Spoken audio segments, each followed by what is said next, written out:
What?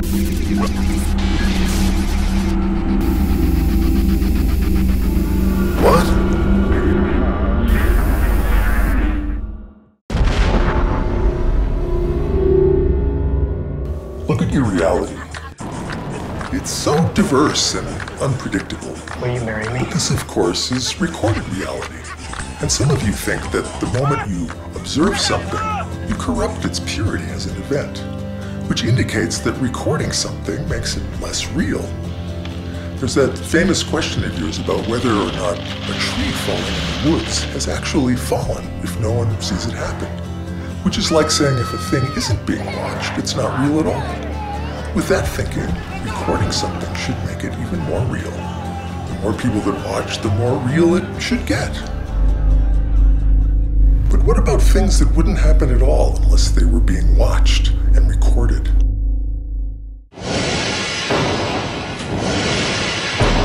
Are these things less real than things that just happen?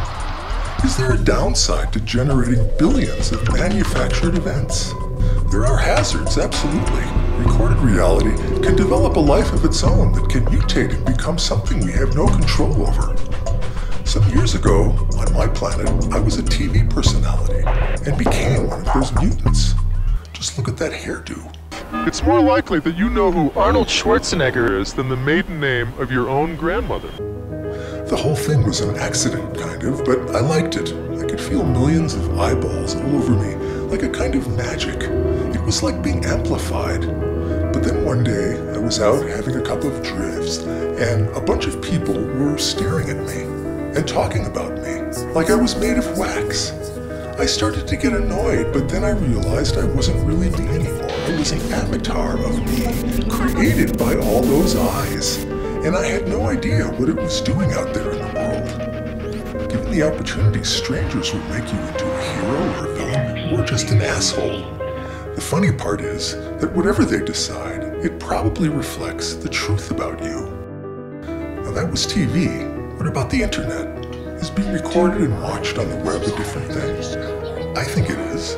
We call it sharing, but the question remains, does sharing your reality change it? Well, obviously sharing adds sharing to your reality, but how much of your experience do you sacrifice by sharing it?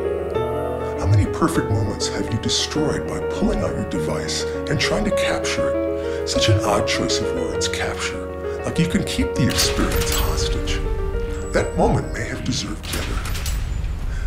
On the other hand, somewhere hidden in that photo could be evidence of a crime that sends someone to prison who learns how to become a genius terrorist and ends up blowing up the entire world. That photo, being all that survives of civilization, might become the basis for the first post-apocalyptic world religion, or something. You never know. You have to stay alert, conscious.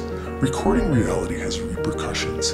It can change everything for everyone. It can also create an imbalance between the attention paid to a thing and what the thing is. And at a certain mass, a kind of black hole can occur that pulls you down and spits you up into a possible future, where for the entire second half of your life, you have to sit down in real time and watch the first half. So yeah, recording reality changes reality, duh. Alright, well, I guess that's it then. Remember, it's tough being anybody.